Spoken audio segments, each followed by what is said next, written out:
স্বাগতম বন্ধুদের, আপনারা দেখছেন আপনাদের প্রিয় চ্যানেল লামিয়া। আজ আমরা শুনবো এক অবিস্মরণীয় মানবিকতার গল্প, যা আপনাকে শেষ মুহূর্ত পর্যন্ত শিহরিত করবে। আজকের গল্পের পরিচালক হিসেবে আপনাদের সাথে আছি আমি জুবায়ের। চলুন শুরু করা যাক আজকের মূল কাহিনী। বিশ্বাস অনেকটা আয়নার মতো।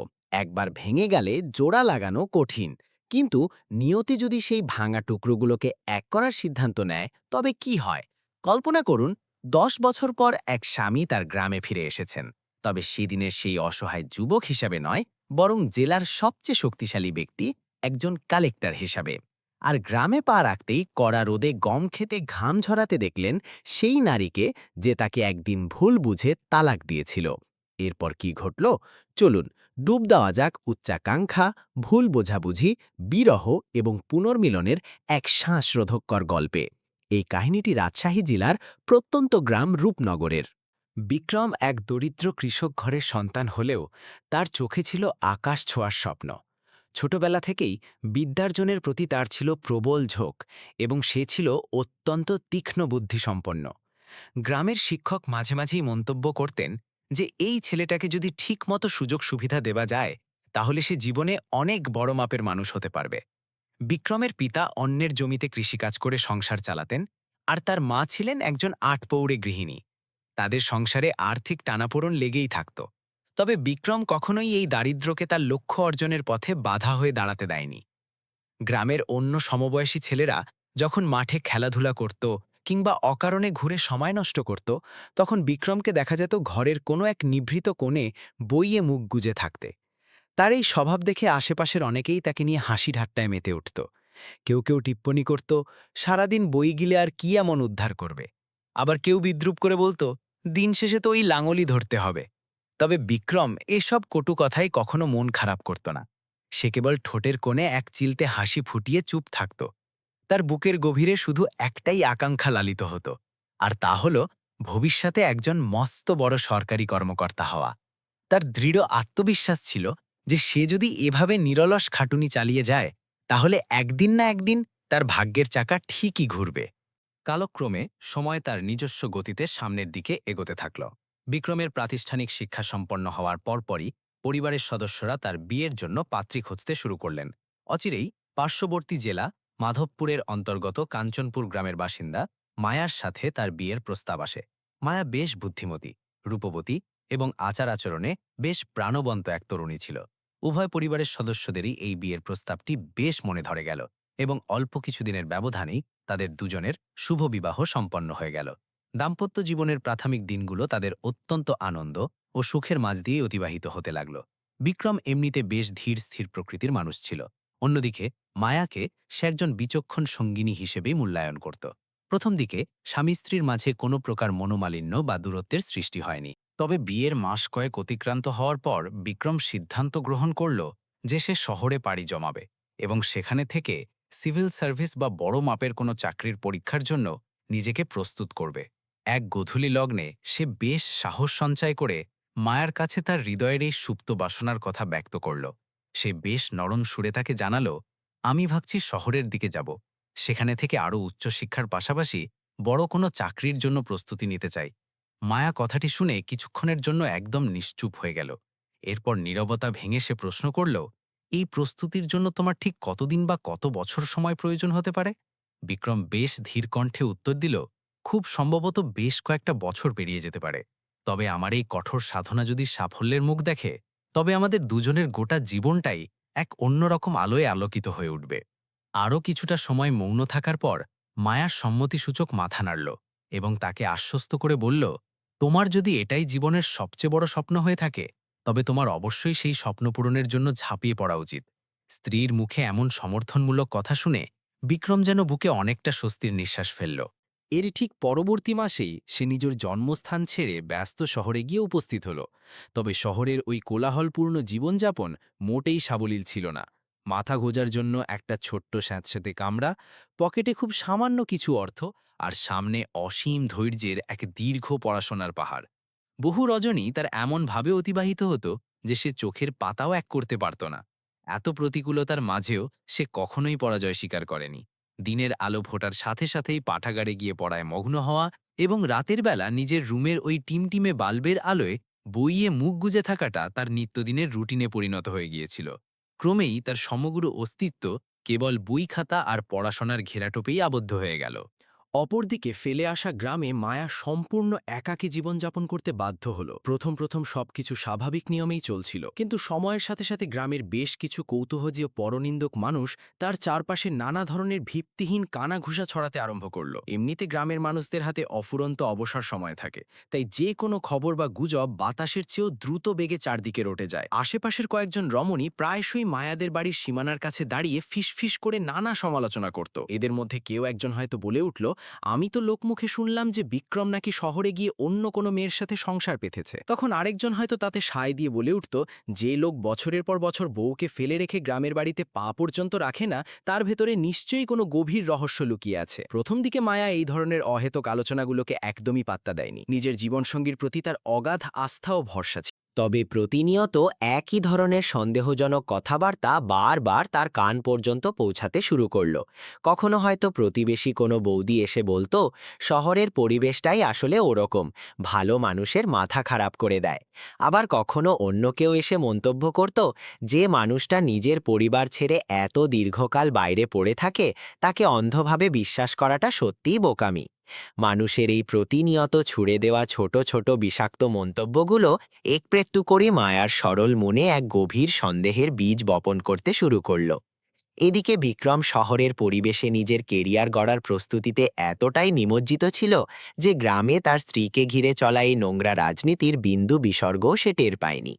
মাঝে সাঝে সুযোগ পেলে সে বাড়িতে কল করত এবং স্ত্রীর কুশলাদি জানতে চেয়ে প্রশ্ন করত, বাড়ির সবকিছু ভালো চলছে তো? মায়া প্রতিবারই খুব সংক্ষেপে জবাব দিত, হুম, সবই ঠিকঠাক চলছে। কিন্তু মুখে সে যত স্বাভাবিক থাকার ভান পড়ুক না কেন, তার মনের গভীরে স্বামীর প্রতি সেই পুরনো নিখাদ বিশ্বাসটা আর একটুও অবশিষ্ট ছিল না। এভাবেই চোখের পলকে সময় বয়ে যেতে থাকল। একটি বছর গড়িয়ে 2টি বছর পার হয়ে গেল। পড়াশোনার চাপের কারণে বিক্রমের পক্ষে গ্রামে ফেরাটা প্রায় অসম্ভব হয়ে দাঁড়িয়েছিল। যদিও বা কখনো সে আসত, তবে মাত্র 2-1 দিন বাড়িতে কাটিয়েই আবার তড়িঘড়ি করে শহরের উদ্দেশ্যে রওনা হয়ে যেত। এর মাঝে একদিন গ্রামের কয়েকজন লোক সম্পূর্ণ ইচ্ছেকৃতভাবে মায়ার মুখের ওপর এমন একটি মারাত্মক কথা বলে বসল, যা একেবারে তীরের মতো গিয়ে তার বুকে বিঁধল। তারা দাবি করল যে তারা নিজের চোখে বিক্রমকে শহরে এক অচেনা যুবতীর সাথে ঘনিষ্ঠভাবে ঘুরে বেড়াতে দেখেছে। এই ভয়ানক অভিযোগ শোনার পর মায়ার অন্তরে টিকে থাকা ভরসার শেষ সুতোটুকুও এক ঝটকায় ছিঁড়ে গেল। ওই নির্দিষ্ট রাতে চরম মানসিক যন্ত্রণায় সে এক মুহূর্তের জন্যেও দুচোখের পাতা এক করতে পারল না। তার মস্তিষ্কে কেবল একটি প্রশ্নই বারবার প্রতিধ্বনিত হতে লাগল, তাহলে কি সত্যিই বিক্রম শহরের হাওয়ায় পুরোপুরি পাল্টে গেছে? এই ঘটনার বেশ কয়েকদিন অতিক্রান্ত হওয়ার পর বিক্রম অনেকটা আচমকাই একদিন গ্রামে ফিরে এলো। দীর্ঘ সফরের কারণে তাকে বেশ শ্রান্ত দেখাচ্ছিল, তবে তার চেহারায় সেই বাঘের মতোই এক অমায়িক সারল্য লেপ্টেছিল। সে বাড়িতে পা রেখেই মায়ার সাথে গল্পগুজব করার উদ্যোগ নিল, কিন্তু এবার স্ত্রীর আচরণে সে এক অদ্ভুত শীতলতা ও কাঠিন্য লক্ষ্য করল। মায়ার দৃষ্টিতে আগের সেই প্রেমময় স্নিগ্ধতার লেশ মাত্র ছিল না। বিক্রম খুব সহজেই আঁচ করতে পারল যে কোথাও না কোথাও কোনো একটা বড় গোলমাল পাকিয়ে আছে।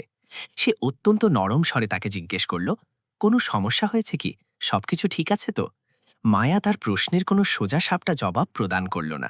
সে বেশ কিছুটা সময় গুম হয়ে দাঁড়িয়ে রইল এবং তারপর সরাসরি প্রশ্ন ছুড়ে দিল, শহরের ওই বাসায় তুমি একা থাকো না, আমার কথাটা কি ঠিক?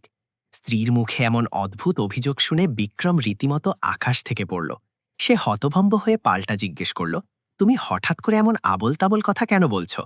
কিন্তু মায়া তখন এমন এক পর্যায়ে পৌঁছে গিয়েছিল যে তাকে কোনোভাবেই শান্ত করা সম্ভব ছিল না। দীর্ঘ কয়েক মাস ধরে তার বুকের ভেতর পুঞ্জীভূত হয়ে থাকা সমস্ত সংশয় আর ক্ষোভ এবার যেন আগ্নেয়গিরির লাভার মতো বিস্ফোরিত হতে শুরু করল।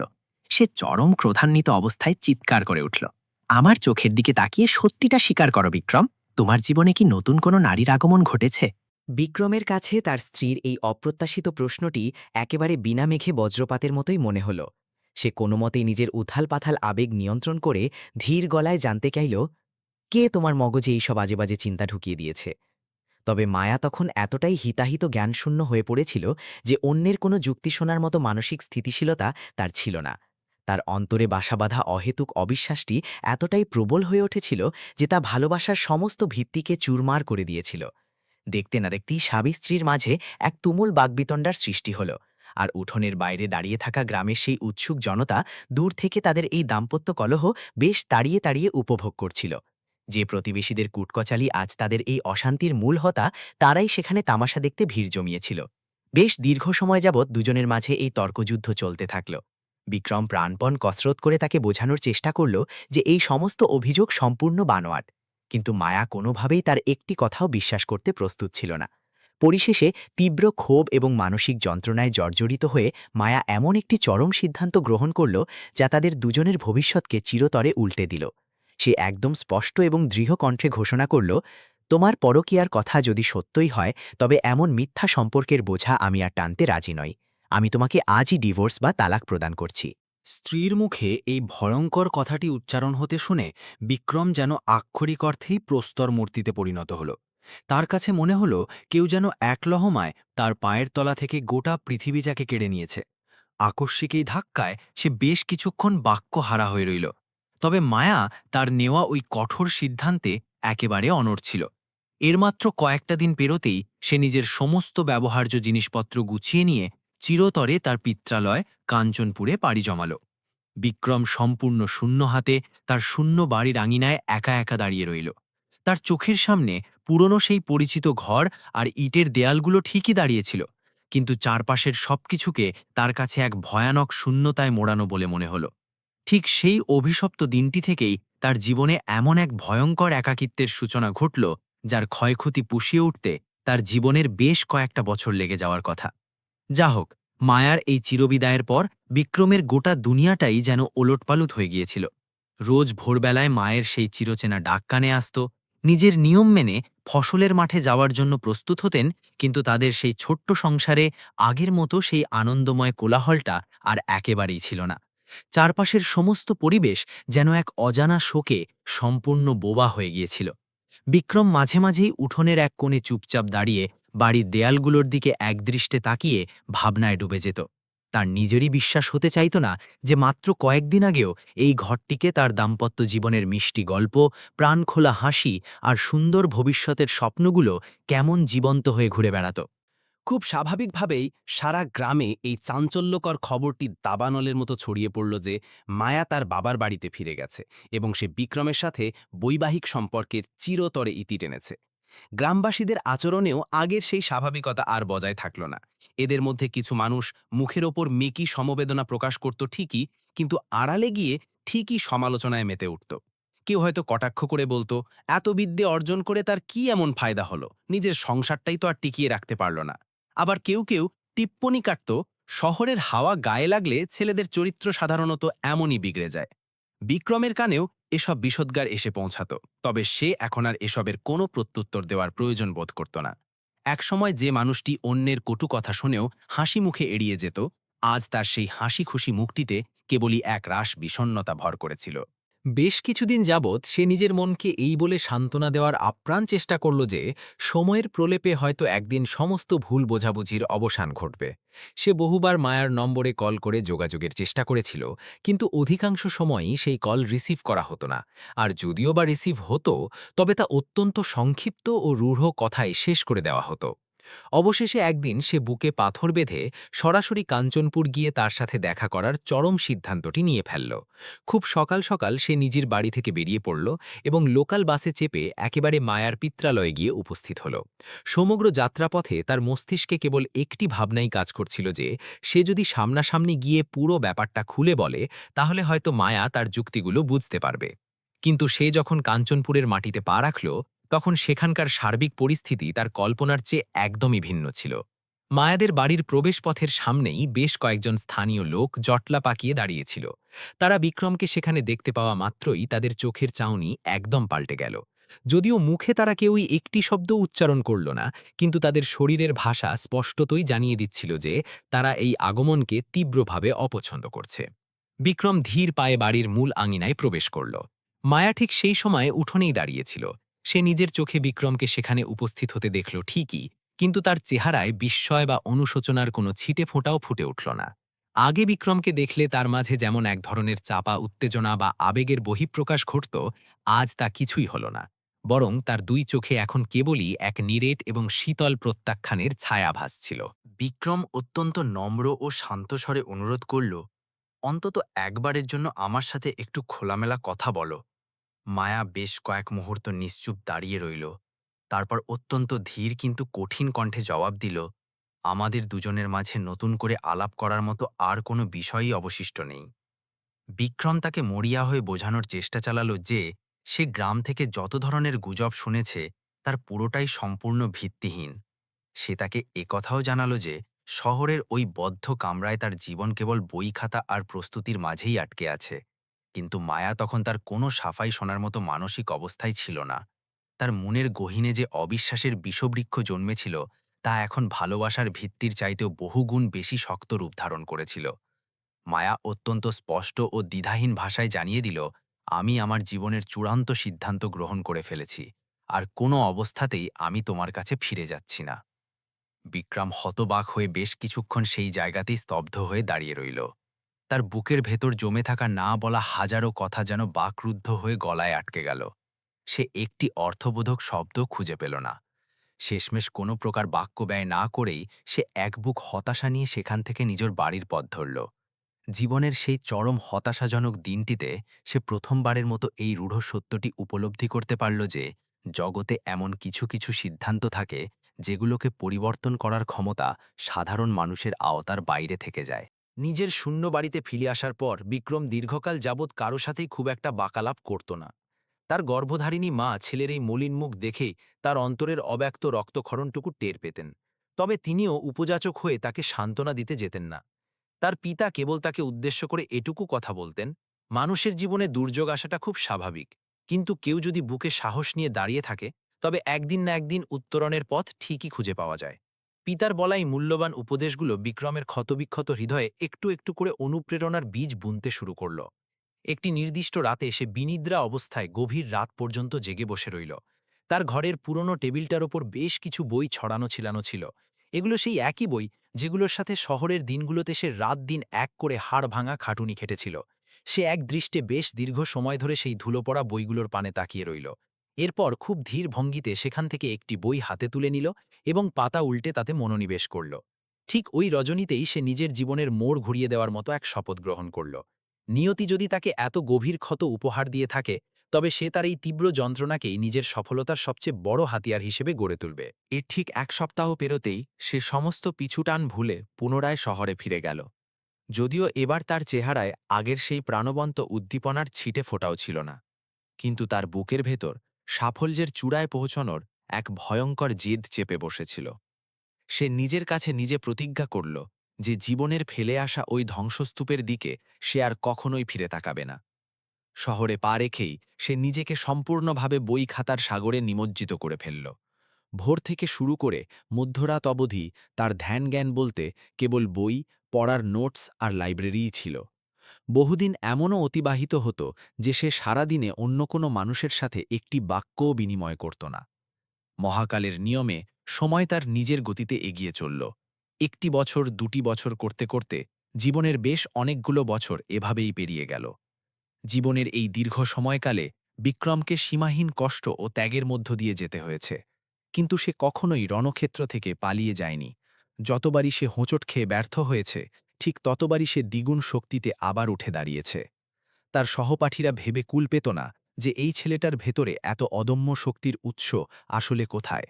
তবে নির্জলা সত্যটা ছিল এটাই যে তার বুকের ভেতর বয়ে চলা সেই পুরনো বিরহের আগুনটাই তাকে সামনে এগিয়ে যাওয়ার সবচেয়ে বড় জ্বালানি জুগিয়েছিল। অবশেষে দীর্ঘ প্রতীক্ষার অবসান ঘটিয়ে একদিন সে কাঙ্ক্ষিত ক্ষণটি উপস্থিত হল, যার স্বপ্ন সে বছরের পর বছর ধরে দু চোখে লালন করে আসছিল। সিভিল সার্ভিস পরীক্ষার চূড়ান্ত ফলাফল ঘোষিত হল এবং সেই সফল উত্তীর্ণদের তালিকায় তার নামটি জ্বলজ্বল করছিল। বিক্রম এখন রাষ্ট্রের একজন উচ্চপদস্থ কর্মকর্তা হওয়ার সম্মানজনক পথে পা বাড়িয়েছিল। যখন তার এই অভূতপূর্ব সাফল্যের খবরটি রূপনগর গ্রামে গিয়ে পৌঁছালো, তখন সমগ্র গ্রামবাসী বিস্ময়ে হতবাক হয়ে গেল। অতীতে যে মানুষগুলো তাকে নিয়ে ব্যঙ্গ বিদ্রূপ করতে ছাড়ত না, তারাই আজ বুক ফুলিয়ে তাকে নিয়ে গর্বের সাথে আলোচনা করতে শুরু করল। তার বৃদ্ধ পিতামাতার গাল বেয়ে তখন কেবলই আনন্দাশ্রু গড়িয়ে পড়ছিল। কিছুকাল পরেই সে একটি আস্ত জেলার ডিসি বা জেলা প্রশাসক হিসেবে নিজের পোস্টিং পেয়ে গেল। এটিই ছিল সেই সর্বোচ্চ মর্যাদার আসন, যেটির দেখা পাওয়ার জন্য সে তার জীবনের শ্রেষ্ঠ বছরগুলোকে বিলিয়ে দিয়েছিল। তবে এত বড় একটি অর্জনের আনন্দোৎসবের মাঝেও তার হৃদয়ের কোনো এক গহীন কোণে এক অব্যক্ত শূন্যতা বিরাজ করছিল। এটি এমন এক ক্ষত ছিল যা দীর্ঘ সময়ের প্রলেপেও পুরোপুরি নিরাময় হতে পারেনি। চাকরি জীবনের বেশ অনেক বছর অতিবাহিত হওয়ার পর একদিন হঠাৎ সরকারি নির্দেশনামা এলো যে তাকে মাধবপুর জেলায় নতুন করে বদলি করা হয়েছে। ভাগ্যের চরম পরিহাস হলো এটিই ছিল সেই জেলা যেখানকার একটি ছোট গ্রাম হলো কাঞ্চনপুর, সেই অভিশপ্ত গ্রাম যেখানকার একটি আঘাত তার জীবনের সবচেয়ে বড় বাঁকটি নির্ধারণ করে দিয়েছিল। বদলির এই প্রজ্ঞাপনটি চোখে পড়া মাত্রই বিক্রম কিছু সময়ের জন্য একেবারে বাকরুদ্ধ হয়ে পড়ল। তার সামনের বিশাল অফিস টেবিলে কাজের ফাইল খোলা পড়ে থাকলেও তার দৃষ্টি কোনোভাবেই সেখানে আটকে থাকতে পারছিল না। এক যুগেরও বেশি সময় পর সে এমন একটি অঞ্চলে আবার ফিরে যাচ্ছিল যেখান থেকে তার জীবনের সবচেয়ে মর্মান্তিক অধ্যায়ের সূচনা হয়েছিল। পোশাক এবং পদমর্যাদায় সে আজ একজন প্রবল প্রতাপশালী কালেক্টর হলেও তার বুকের গভীরে সেই পুরনো সাদাসিধে বিক্রম আজও বেঁচেছিল, যে কিনা একসময় ওই মেঠোপথেই বড় হওয়ার রঙিন জাল বুনত। নতুন কর্মস্থলে যোগদানের নির্দেশ পাওয়ার কয়েকদিন পরেই সে মাধবপুর জেলায় এসে উপস্থিত হল। তার বসবাসের জন্য একটি সুসজ্জিত বিশাল সরকারি বাংলো বরাদ্দ করা হলো। প্রতিদিন তার দপ্তরে নতুন নতুন চ্যালেঞ্জ, অসংখ্য ফাইলের স্তূপ এবং সাধারণ মানুষের হাজারো সমস্যা সমাধানের জন্য পেশ করা হতো। প্রশাসনের একজন শীর্ষকর্তা হিসেবে সে তার ওপর অর্পিত প্রতিটি দায়িত্ব অত্যন্ত নিষ্ঠার সাথে পালন করে যাচ্ছিল। কিন্তু কখনো কখনো যখন সে মাঝরাতে নিজের ঘরে একাকী নীরবতায় সময় কাটাত, তখন ফেলে আসা অতীতের সেই ধূসর সিবিগুলো খুব সন্তর্পণে তার চেতনায় এসে হানা দিত।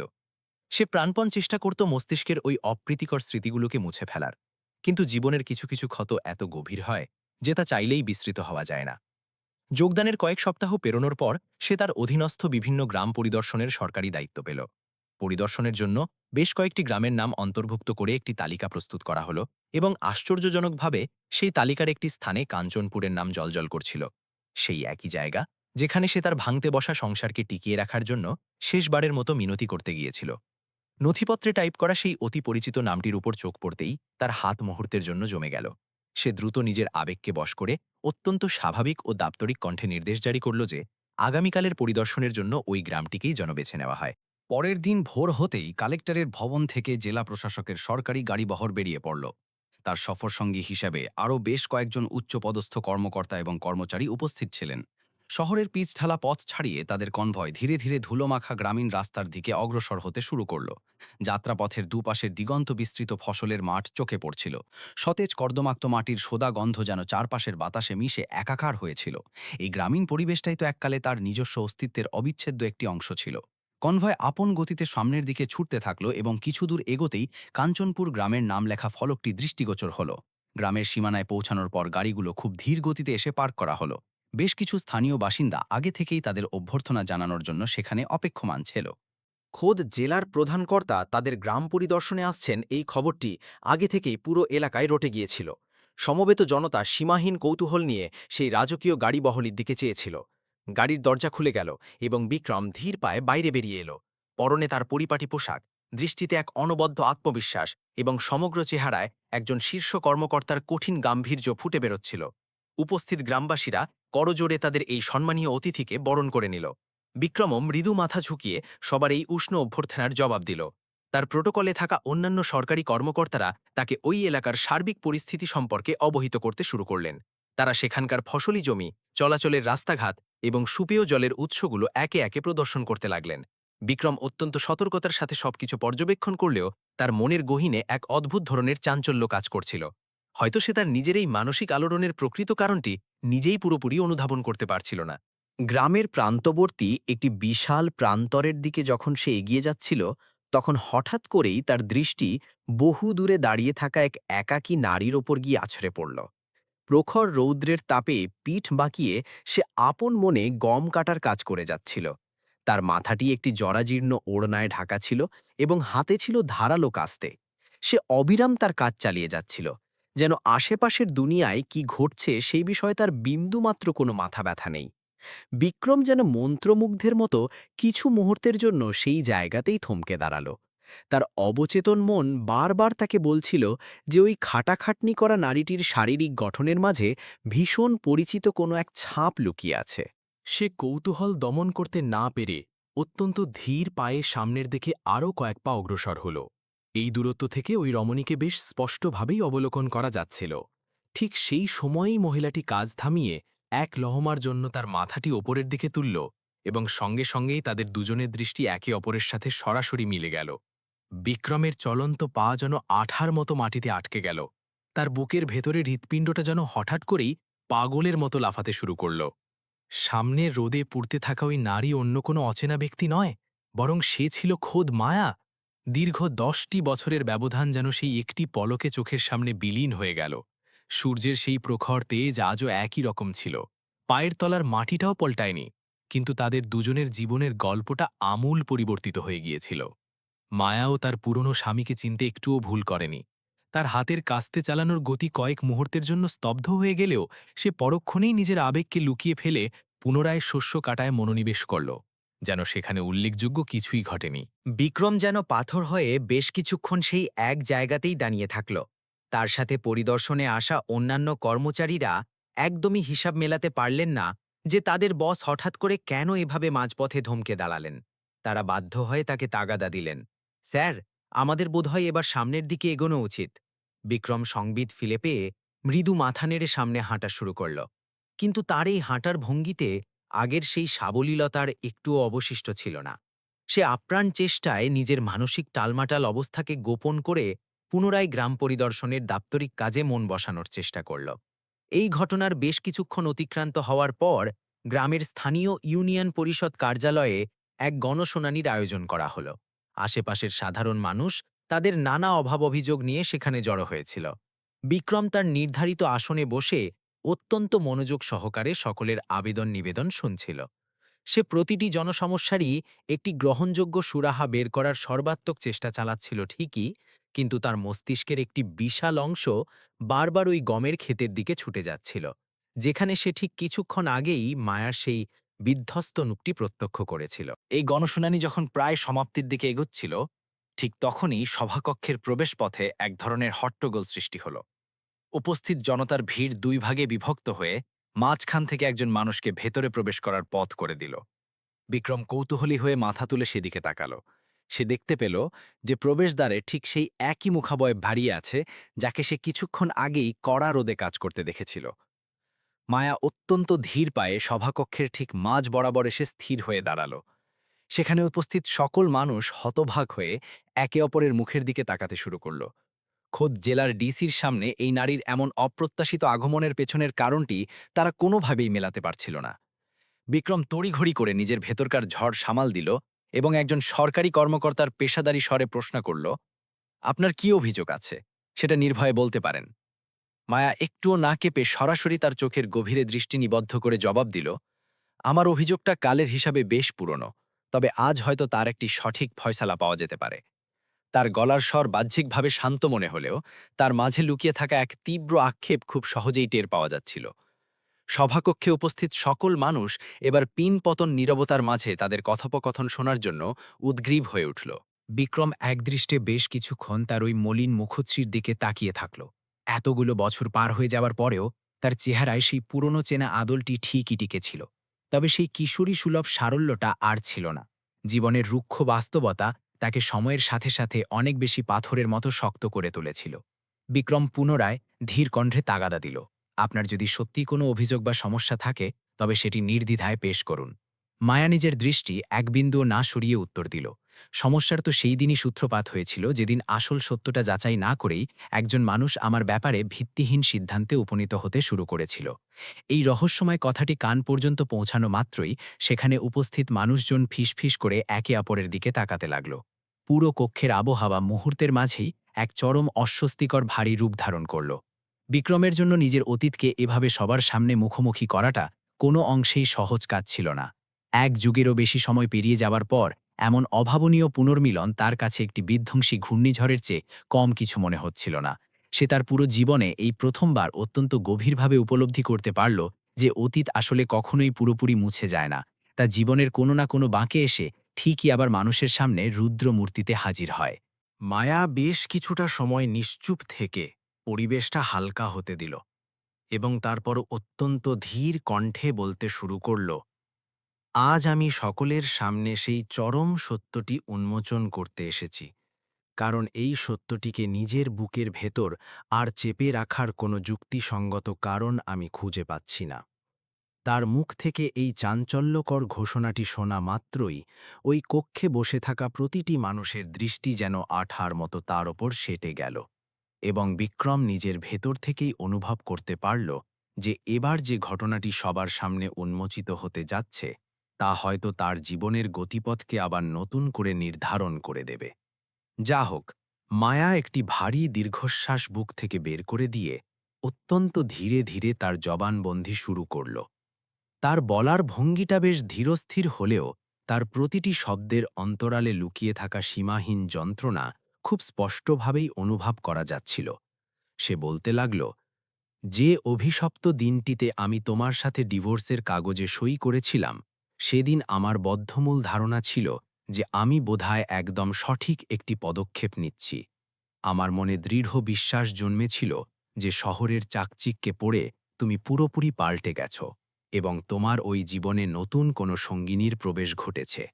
সভাকক্ষে উপস্থিত সমস্ত মানুষ একেবারে পিনপতন নীরবতার মাঝে তার এই শিঠাভক্তি শুনছিল।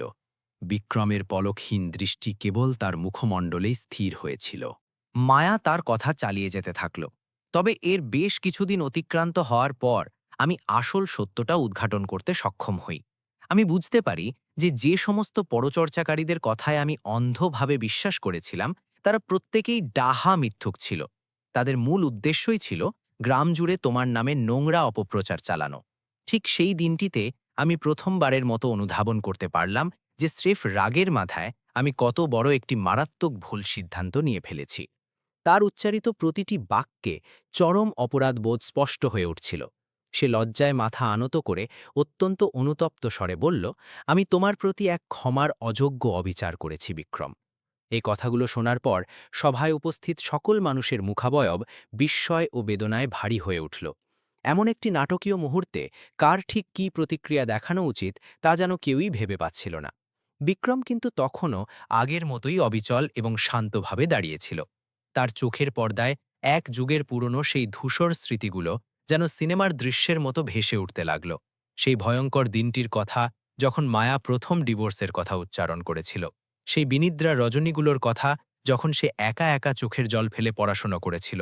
আর সেই হাড় ভাঙা পরিশ্রমের কথা যা তাকে আজকের এই সম্মানজনক অবস্থানে তুলে এনেছে। মায়া নিজের কান্নারত গলাটাকে কোনো মতে সামলে নিয়ে বলতে থাকল, আমি বহুবার নিজে থেকে তোমার কাছে ফিরে যেতে চেয়েছি। আমার ভুলগুলো স্বীকার করে তোমার কাছে ক্ষমা চাইতে চেয়েছি, কিন্তু প্রতিবারই একটা অজানা ভয়ে আমি পিছিয়ে গেছি যে হয়তো ততদিনে অনেক বেশি দেরি হয়ে গেছে।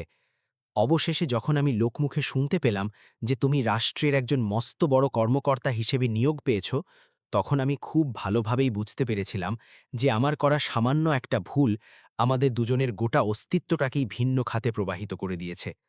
এই কথাগুলো উচ্চারণ করতে করতেই তার দুচোখের কোণ বেয়ে অঝোর ধারায় জল গড়াতে শুরু করল। সে কান্না ভেজা কণ্ঠে অত্যন্ত অনুনয় করে বলল, তুমি যদি কোনোদিন তোমার বিশাল হৃদয় দিয়ে আমার এই অপরাধকে মার্জনা করতে পারো, তবে হয়তো আমি আমার বাকি জীবনটা একটু হলেও শান্তিতে কাটাতে পারব। মুহূর্তের মাঝে গোটা ইউনিয়ন পরিষদ প্রাঙ্গণে এক অদ্ভুত শ্মশানের নীরবতা নেমে এলো। উপস্থিত সকল মানুষের দৃষ্টি এখন কেবল বিক্রমের মুখের উপর নিবদ্ধ। প্রত্যেকেই অত্যন্ত অধীর আগ্রহে অপেক্ষা করছিল যে জেলার সবচেয়ে ক্ষমতাবান ব্যক্তিটি তার এই অতীত প্রতারণার জবাবে ঠিক কী প্রতিক্রিয়া ব্যক্ত করেন। বিক্রম বেশ কিছু সময় একদম বোবা হয়ে সেই জায়গাতেই দাঁড়িয়ে রইল। এরপর সে অত্যন্ত ধীর কদমে সামনের দিকে অগ্রসর হল এবং ঠিক মায়ার মুখোমুখি এসে নিজের পা জোড়া থামাল। সে চরম সংযত এবং শান্ত স্বরে উচ্চারণ করল, মায়া, যেদিন তুমি আমাকে ছেড়ে চলে গিয়েছিলে সেদিন আমার মনে হয়েছিল যেন আমার চারপাশের পুরো পৃথিবীটাই ধ্বংস হয়ে গেছে। ওই সময়গুলোতে আমি কতটা যে নরক যন্ত্রণা ভোগ করেছি তা ভাষায় প্রকাশ করার মতো নয়। আমি কিছুতেই এই সমীকরণটা মেলাতে পারতাম না যে এর পেছনে কি আমার কোনো ত্রুটি ছিল নাকি পুরো ব্যাপারটাই ভাগ্যের এক চরম পরিহাস মাত্র। কথাগুলো বলে সে কয়েক মুহূর্তের জন্য থামল এবং এরপর পুনরায় বলতে শুরু করল, তবে ওই দুঃসহ যন্ত্রণায় কিন্তু আমাকে আজকের এই পাথরের মতো ইস্পাত কঠিন মানুষে রূপান্তরিত করেছে। সে তার ঠোঁটের কোণে এক চিলতে ম্লান হাসি ফুটিয়ে তুলে বলল, যদি সেদিন আমাদের মাঝে ওইসব অনাকাঙ্ক্ষিত ঘটনা না ঘটত, তবে খুব সম্ভবত আমি আজ এই মর্যাদার আসনে কোনোভাবেই আসীন হতে পারতাম না। মায়া এবার অত্যন্ত ভীরু দৃষ্টিতে তার দিকে মাথা তুলে তাকাল। তার ওই ছলছল দুচোখে একই সাথে প্রত্যাখ্যানের ভয় এবং ক্ষমার আশা দুটোই সমানভাবে বিরাজ করছিল। সে প্রায় খিসফিস করে অত্যন্ত বিনীতভাবে জানতে চাইল, তোমার পক্ষে কি আমাকে সত্যিই মন থেকে মাফ করে দেওয়া সম্ভব? বিক্রম কোনো কথা না বলে বেশ কিছুটা সময় তার ওই অপরাধী চোখের দিকে এক দৃষ্টে তাকিয়ে রইল। অতঃপর সে খুব ধীর লয়ে জবাব দিল, এত বড় একটা আঘাতকে ক্ষমা করাটা অবশ্যই সহজ ছিল না, কিন্তু সারা জীবন বুকের ভেতর অন্যের প্রতি রাগ আর ঘৃণা পুষে রেখে বেঁচে থাকাটা ছিল তার চাইতেও অনেক বেশি মর্মান্তিক। তাই নিজের শান্তির জন্যই আমি তোমাকে বহু বছর আগেই মন থেকে মাফ করে দিয়েছি। স্বামীর মুখে এই আশ্বাসের কথা শোনা মাত্রই মায়ার দুচোখ বাঁধভাঙা নদীর মতো জলে ভাসতে শুরু করল। সভাকক্ষে উপস্থিত সাধারণ মানুষের চোখেও এই আবেগময় দৃশ্য দেখে জল চলে এলো। বিক্রম তার কথার রেশ ধরে আরও বলতে লাগল, অতীতের ওই ঘটনার জন্য যে কেবল তুমি একাই দায়ী ছিলে, ব্যাপারটা কিন্তু তেমন নয়। আমি যদি ওই চরম ব্যস্ততার দিনগুলোতে তোমাকে একটু বেশি সময় দিতে পারতাম, যদি তোমার মনের সংশয়গুলো ঠিকমতো দূর করতে পারতাম, তাহলে হয়তো পরিস্থিতি এতটা ভয়ঙ্কর রূপ ধারণ করত না। মায়া তার কান্না মিশ্রিত কাপা গলায় জানতে চাইল, আমাদের সবকিছু ঠিক করার জন্য কি এখনও কোনো রাস্তা অবশিষ্ট আছে? তার এই করুণ আকুতি শুনে ঘরে উপস্থিত সকল মানুষ যেন শোনার অপেক্ষায় আরও বেশি স্তব্ধ হয়ে গেল। বিক্রম বুক ভরে একটি দীর্ঘশ্বাস টেনে নিল। সে অত্যন্ত শান্ত গলায় জবাব দিল, মানুষের জীবনটা তো অনেক দীর্ঘ একটা পথ, আর দুটি মনের মাঝে যদি পুনরায় বিশ্বাসের সেতুটা তৈরি করা সম্ভব হয়, তবে ভেঙে যাওয়া সম্পর্ককেও নতুন করে জোড়া লাগানো যেতে পারে। এই কথা শুনে মায়ার মৃতাপ্রায় চোখের তারায় যেন এক নতুন আশার আলো চিকচিক করে উঠল। সে অত্যন্ত নম্রস্বরে প্রস্তাব দিল, তুমি যদি একবারের জন্য আমাকে সুযোগ দাও, তবে আমি আমার জীবনের শেষ রক্তবিন্দু দিয়ে হলেও সেই হারানো বিশ্বাসটুকু আবার ফিরিয়ে আনার চেষ্টা করতে চাই। বিক্রম বেশ কয়েক মুহূর্ত নিজের চিন্তায় মগ্ন রইল এবং এরপর মুখে মৃদু হাসি ফুটিয়ে তুলে বলল, এত বছর পর সবকিছু নতুন করে শুরু করাটা মোটেও সহজ কোনো কাজ নয়, কিন্তু আমরা দুজনেই যদি সত্যিই নিজেদের মন থেকে আন্তরিকভাবে চেষ্টা করি, তবে হয়তো সবকিছু আবার আগের মতো সুন্দর হয়ে উঠতে পারে। তাদের এই ইতিবাচক কথোপকথন শুনে সভায় উপস্থিত প্রবীণ সমাজপতিদের মুখেও স্বস্তির হাসি ফুটে উঠল। তাদের মাঝখান থেকে একজন বর্ষিয়ান মুরব্বী সামনের দিকে এগিয়ে এসে সহাস্যে মন্তব্য করলেন, শোনো বাবা, তোমাদের দুজনের অন্তরেই যখন আর কোনো ক্ষোভ অবশিষ্ট নেই, তখন এই ভেঙে যাওয়া পবিত্র সম্পর্কটাকে আবার পূর্ণ মর্যাদার সাথে জোড়া লাগিয়ে নিতে বাধা কোথায়? মায়ার দুচোখে এখন ভবিষ্যতের এক সোনালি আশা অত্যন্ত স্পষ্টভাবে প্রতিভাত হচ্ছিল। বিক্রম অত্যন্ত দৃঢ়তার সাথে ঘোষণা করল, তুমি যদি সত্যিই বাকিটা পথ আমার সাথে পা মিলিয়ে হাঁটতে আগ্রহী হও, তবে আমিও আমার অতীতের সমস্ত তিক্ততাকে চিরতরে মুছে ফেলতে সম্পূর্ণ প্রস্তুত। বিক্রমের মুখে এই চূড়ান্ত সম্মতিবাচক কথাটি শোনা মাত্রই মায়ার মলিন মুখে দীর্ঘ এক যুগেরও বেশি সময় পর এক অকৃত্রিম ও নির্মল হাসি ফুটে উঠল। সে খুব ধীর কিন্তু আত্মবিশ্বাসী কণ্ঠে জবাব দিল, আমিও সম্পূর্ণ প্রস্তুত, এবং এবারের এই যাত্রায় কোনো অবিশ্বাসের ছায়াও থাকবে না। ইউনিয়ন পরিষদের ওই কক্ষে উপস্থিত সকল সাধারণ মানুষের চোখে মুখেও এক বাঁধ ভাঙা আনন্দের বন্যা বয়ে গেল। গ্রামের মুরব্বীরা সেখানেই তাৎক্ষণিকভাবে এই সিদ্ধান্তে উপনীত হলেন যে যখন এত দীর্ঘ সময় পর দুটি হৃদয়ের ভুল বোঝাবুঝির অবসান ঘটেছেই, তখন কালক্ষেপণ না করে এই দাম্পত্য সম্পর্কটিকে আবারও পূর্ণ সামাজিক মর্যাদায় প্রতিষ্ঠিত করে দেওয়া উচিত। এর অল্প কয়েকদিনের ব্যবধানেই সমস্ত গ্রামবাসীকে সাক্ষী রেখে অত্যন্ত ছিমছাম অথচ গভীর আবেগময় একটি অনুষ্ঠানের আয়োজন করা হলো। সেই গ্রামেরই পুরনো একটি মন্দিরে বিক্রম এবং মায়া পুনরায় একে অপরের হাত ধরে নতুন জীবনের শপথ গ্রহণ করল। এবারের এই নতুন যাত্রায় তাদের দুজনের মাঝে কেবল প্রেমই ছিল না, বরং তার সাথে যুক্ত হয়েছিল একে অপরের প্রতি গভীর বোঝাপড়া এবং পাথরের মতো শক্ত বিশ্বাস।